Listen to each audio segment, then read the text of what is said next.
Dr. Jorge. Justamente um ponto também bastante importante da lei, né, se falou muito agora na Autoridade Nacional de Proteção de Dados, né, e é uma coisa que, vamos dizer, você não vê precedente na legislação, que seja da consumidista e outro. Então, vamos dizer, é um tipo de entidade nova que está surgindo com essa lei e que tem uma relevância muito importante. Vou pedir justamente para a doutora Inês vir aqui e falar um pouquinho para nós a respeito dessa autoridade, como é que ela é constituída, quais as obrigações dela e o porquê disso, né, é importante para ela. Muito obrigado. Bom dia a todos. Bom dia. Nós tivemos aqui a oportunidade de ouvir várias vezes citar a Autoridade Nacional de Proteção de Dados. A doutora Jane chegou a fazer uma apresentação de como ela efetivamente foi criada. Os doutores Sandra e Jorge falaram a respeito de alguns momentos em que ela vai estar atuando. Meu objetivo aqui não é tratar do assunto de uma forma extensa, mas apenas trazer os principais aspectos da autoridade e trazer alguns pontos que eu entendi relevantes. Bom, como vimos, a autoridade foi prevista na Lei Geral de Proteção de Dados, contudo, os artigos que tratavam da autoridade e também do Conselho Nacional de Proteção de Dados e da Privacidade foram vetados. Foi então editada, teve a MP 869 de 2018 e finalmente a lei agora 13853, a lei de conversão da medida provisória, que foi justamente a criação da Autoridade Nacional de Proteção de Dados. A razão da criação dessa autoridade, através dessa lei, foi em razão de ter a necessidade da criação de diretrizes de aplicação da lei por estes órgãos antes que ela entrasse em vigor. A Autoridade Nacional é um órgão federal que deverá editar, fiscalizar as normas e procedimentos sobre a proteção de tratamento de dados pessoais no Brasil e terá poderes regulatório, fiscalizatório, sancionatório e consultivo. Bom, os artigos que tratavam da autoridade e do conselho, eles foram vetados por incorrerem em inconstitucionalidade do processo legislativo, quais sejam necessidade de previsão do executivo e previsão orçamentária para a sua criação. A autoridade nacional, ela será então composta por 6 órgãos: o Conselho Diretor, que será o órgão máximo de direção da autoridade, o Conselho Nacional de Proteção de Dados e da Privacidade, que terá um capítulo próprio, uma seção própria dentro do capítulo da autoridade, para falar de suas atribuições e suas competências. Corregedoria, ouvidoria, órgão de assessoramento jurídico e unidades administrativas e unidades necessárias para a aplicação da lei. O Conselho Diretor será composto, então, por 5 diretores, escolhidos e nomeados pelo Presidente da República após a aprovação do Senado. Eles exercerão cargo em comissão, devem ser brasileiros, de nível superior, com reputação ilibada e com notável saber na área de atuação. O mandato será de 4 anos, em caso de vacância do mandato será, então, continuado pelo seu sucessor. A perda do mandato se dará em caso de renúncia, em caso de pena transitada e julgada, ou seja, aqui a lei ela deixou bem claro para não dar margem a discussões sobre isso, e em caso de pena de demissão por processo administrativo disciplinar. Os seus membros estarão sujeitos ao artigo 6º da Lei 12.813 de 2013, que fala do conflito de interesses antes de ingressar no cargo e após a sua saída.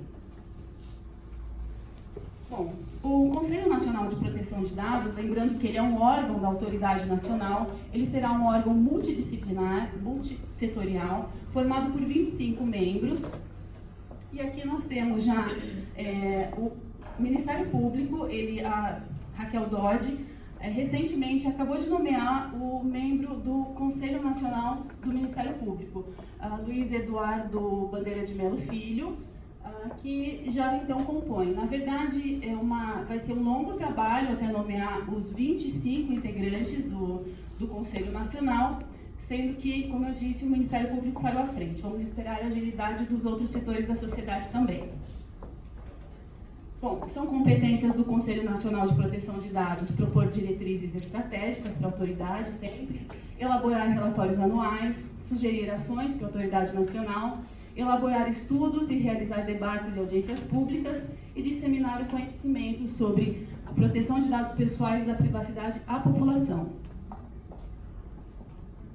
Bom, aqui questiona-se sobre a independência e autonomia da autoridade. Ela foi criada como um órgão federal vinculado à Presidência da República. Tem uma previsão para que essa natureza jurídica mude para uma autarquia, ainda assim vinculada à Presidência da República. Então, o questionamento é, haveria essa autonomia?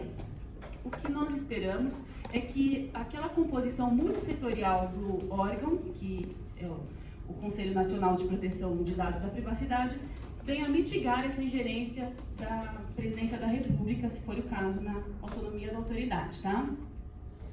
Bom, o artigo 55J traz todas as competências da Autoridade Nacional de Proteção de Dados. São 24 incisos. Eu não teria como resumir os 24 incisos aqui. Eu trouxe apenas nesse slide apenas a essência do que eu entendo que é autoridade e fazendo destaque aqui para as competências que eu citei lá na frente, lá de início, que seria fiscalizar e aplicar sanções, editar regulamentos e procedimentos, decidir sobre a interpretação da lei geral, inclusive em casos omissos. Mas vocês podem ver que são várias atribuições, tá?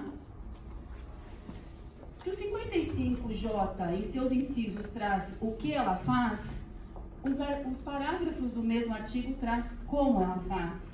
Então, deverá ser observado o princípio da intervenção mínima. Os regulamentos e normas editados pela autoridade devem ser precedidos de consultas e audiências públicas, bem como análises do impacto regulatório. Eu vou chamar especial atenção aqui, olha, para este, que seria o parágrafo 3º. A autoridade, os órgãos e entidades públicos responsáveis pela regulação de setores específicos da atividade econômica e governamental devem coordenar suas atividades. Eu chamo a atenção porque eu vou voltar a falar sobre esse parágrafo. A coordenação de que eu falei se dará através de um fórum permanente de comunicação. Será observado, então, também o segredo empresarial e o sigilo das informações. E as reclamações serão analisadas e poderão ser analisadas de forma agregada. O que seria isso? Seria algo como um julgamento em lote das reclamações que forem apresentadas à autoridade. Haverá conflito de competência? A gente ouviu falar bastante aqui sobre o Código de Defesa do Consumidor e até sobre o PROCON, Ministério Público, mas eu pergunto a vocês, haverá conflito de competências entre a autoridade nacional e esses órgãos? O artigo 55K pretende colocar uma parte cal sobre isso, e aqui ele fala que as competências da autoridade nacional prevalecerão no que se refere à proteção de dados pessoais, sobre as competências correlatas de outras entidades ou órgãos da administração pública. Eu chamo a atenção para o parágrafo único, o verbo que o rege é que a autoridade nacional articulará sua atuação com outros órgãos. Então vocês viram que lá naquele parágrafo eu falei sobre coordenação, e aqui eu estou falando sobre articulação. Então estamos prevendo aqui talvez uma harmonia entre a autoridade e os outros órgãos. Lembrando que sempre que estivermos falando de proteção de dados pessoais, a competência da autoridade deve prevalecer. Eu trago na sequência uma série de incisos do 55J, destacando os verbos para vocês verificarem como é essa atuação, tá? Como se dará em caso desse aparente conflito de competência. Vejam, fiscalizar e aplicar sanções, solicitar a qualquer momento informe específico, realizar auditorias ou determinar a sua realização, lembrando que é tanto no setor público quanto no setor privado, celebrar a qualquer momento um termo de ajustamento de conduta em caso de situação contenciosa no âmbito de processos administrativos e comunicar às autoridades competentes as infrações penais das quais tiver conhecimento. Bom, uma vez aqui que eu trouxe o que é autoridade, o que ela faz, como ela faz, de que forma ela faz, eu trouxe alguns pontos relevantes que pode parecer que a gente está fugindo um pouco da nossa discussão, mas eu acho que eles são interessantes para a gente entender um pouco da essência da autoridade.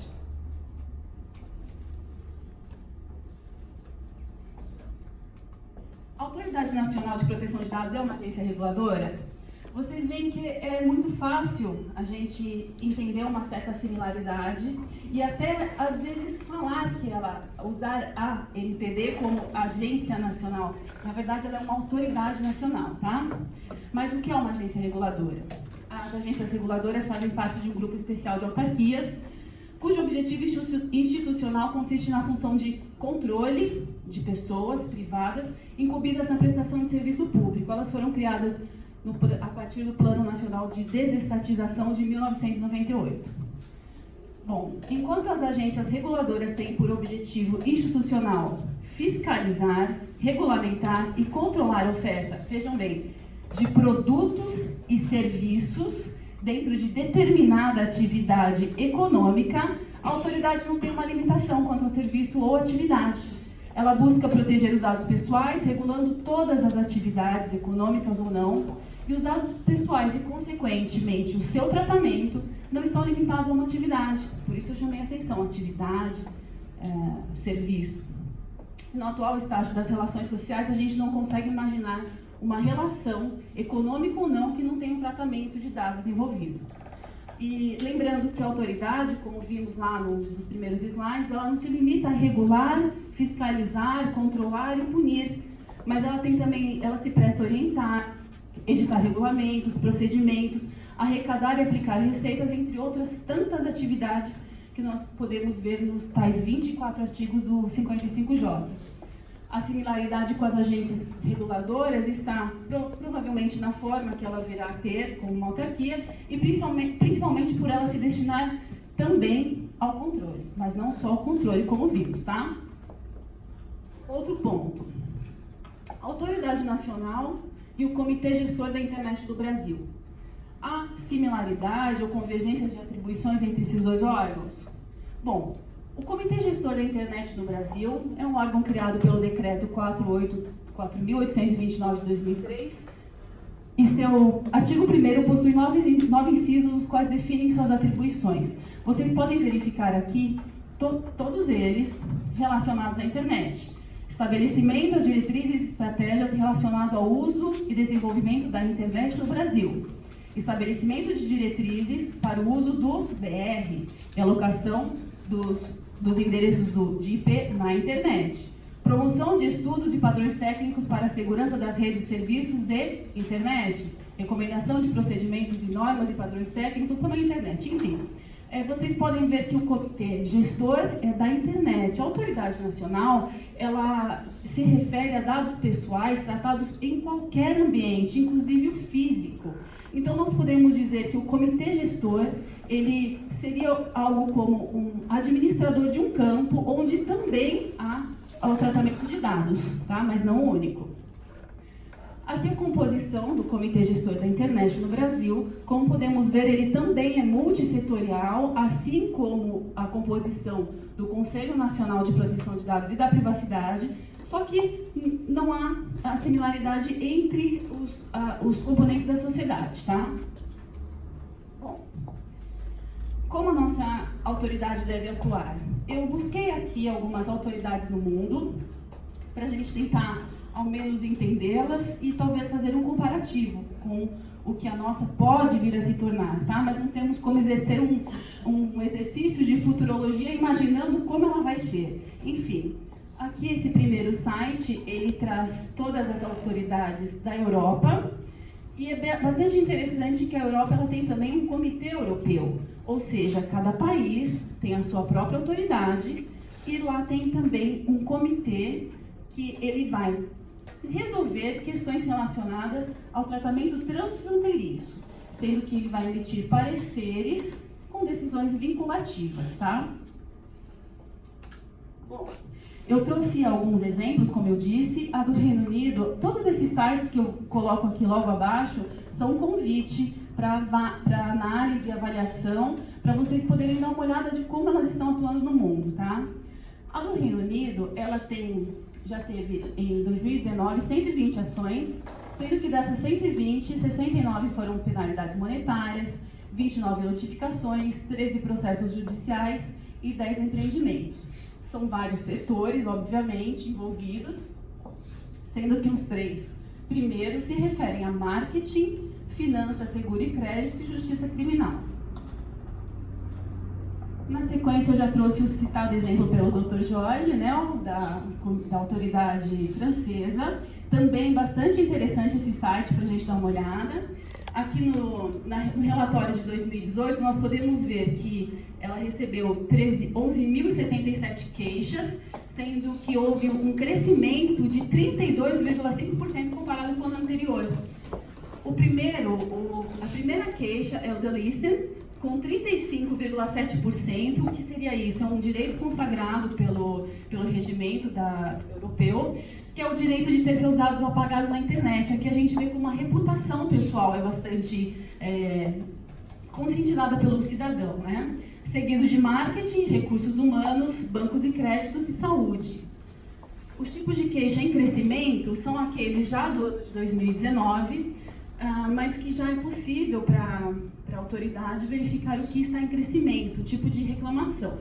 Filmagens remotas por circuito interno de filmagem, portabilidade de dados, maior conscientização do cidadão sobre a segurança de seus dados pessoais em todos os setores. Eu achei bastante interessante aqui maior preocupação com o tipo de dados utilizados por aplicativos e celulares. Aquele velho enter, quando a gente tem aquela confirmação do uso, né? E em 2018, a autoridade promoveu 310 investigações, 49 ordens e 11 sanções. Aqui eu trouxe exemplos de Portugal, porque ele é bastante diferente dos demais que eu citei. Portugal é muito mais um órgão consultivo do que um órgão sancionatório, diria assim.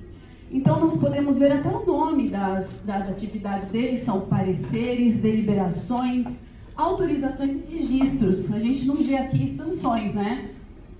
Eu entrei em um dos pareceres para dar uma olhadinha sobre o que se tratava, e ele tratava, assim, apenas para exemplificar, tá?